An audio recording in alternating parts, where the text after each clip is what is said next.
SBC 2019 UIN Raden Fatah Palembang. Dalam video ini untuk memenuhi tugas UAS Sosiologi Politik, saya akan menjelaskan apa itu sosiologi politik dan ruang lingkupnya.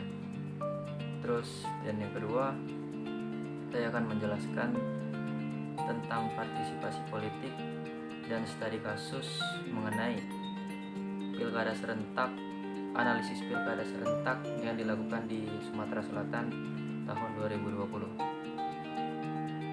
Enjoy the video and check it out. Untuk yang pertama, saya akan menjelaskan apa itu sosiologi politik.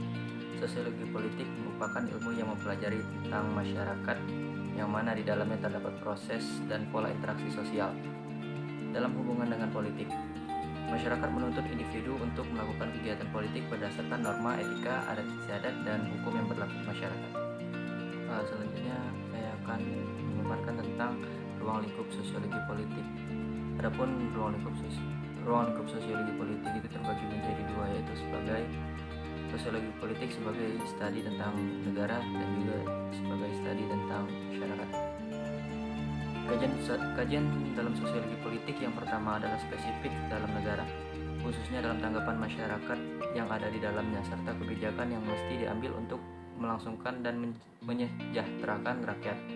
Dalam hal ini contohnya yang bisa dilakukan adalah kebijakan program Indonesia Pintar atau program Indonesia Sehat yang dilakukan dalam upaya meneruskan visi dan misi dari pemerintah, yaitu diambil oleh negara berdasarkan pada kajian sosiologi politik. Terus yang kedua, sosiologi politik sebagai studi tentang kekuasaan. Selain sebagai studi tentang negara, dalam peranannya sosiologi politik juga dipergunakan dalam menanggapi kekuasaan yang langgeng dengan cara yang baik. Kekuasaan ini diperoleh melalui kajian dalam sosiologi politik, terutama dalam menarik partisipasi masyarakat untuk dapat membeberkan kepercayaan.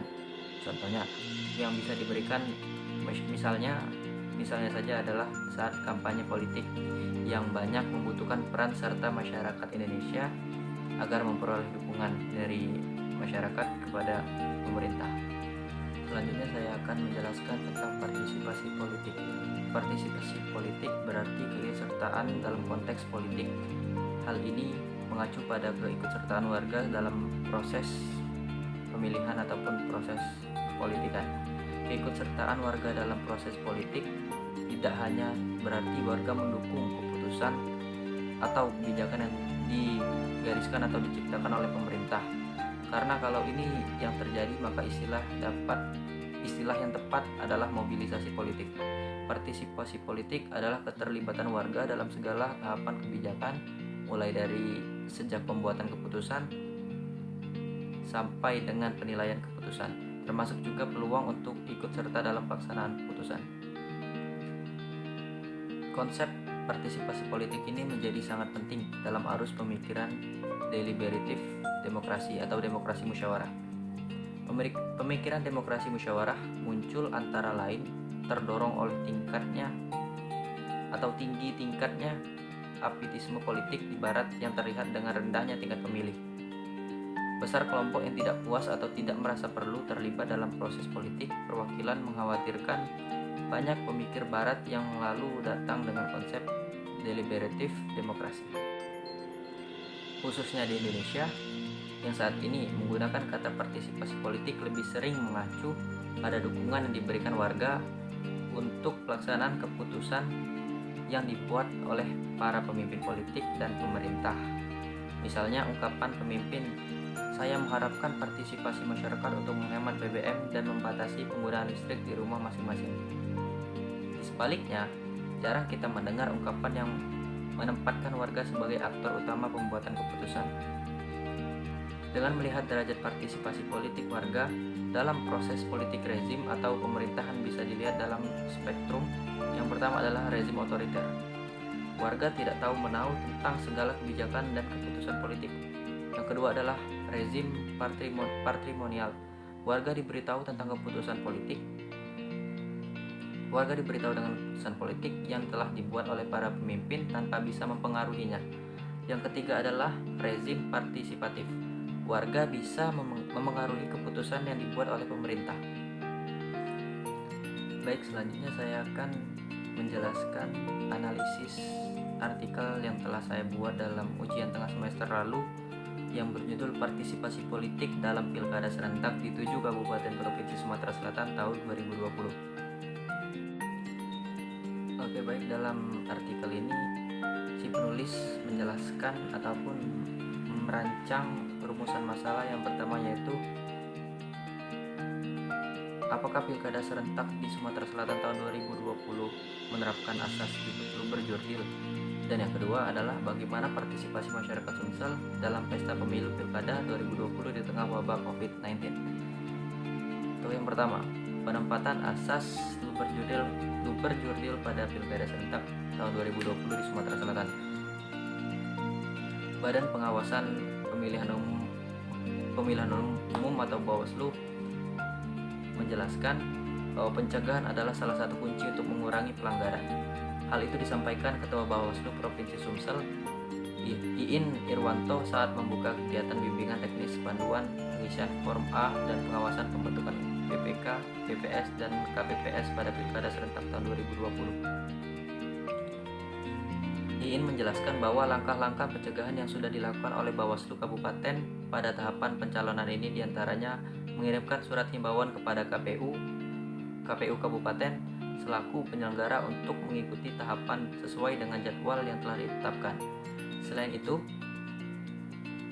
untuk mengantisipasi pelanggaran, Bawaslu telah membuka posko pengaduan terkait dengan larangan mutasi pejabat, netralitas ASN maupun terkait dengan pelanggaran dalam proses rekrutmen PPK, PPS, dan KPPS. Dan yang kedua, partisipasi politik dalam pemilu serentak di 7 Kabupaten Provinsi Sumatera Selatan tahun 2020 di tengah wabah COVID-19.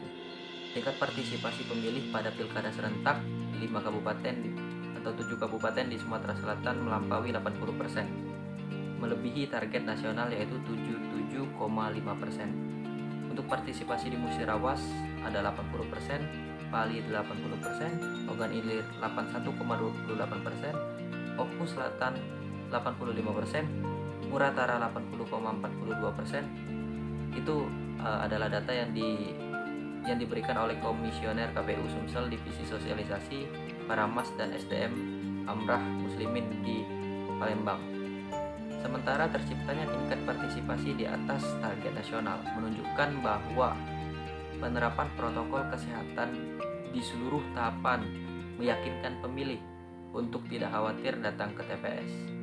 Jadi di artikel yang saya buat ini menjelaskan bahwa keseluruhan pilkada serentak di Sumsel tahun 2020 memenuhi target dan sesuai dengan protokol kesehatan. Jadi target nasional itu 77,5% dan seluruh partisipasi masyarakat di Sumsel itu untuk pemilih itu mencapai 80%. Jadi hampir ataupun melebihi batas dari standar nasional. Oke, sekian yang dapat saya sampaikan. Lebih dan kurang saya mohon maaf, kepada Allah saya mohon ampun. Semoga yang menonton video ini dapat suka dan mendapatkan ilmu yang berkah dari Allah Subhanahu wa taala.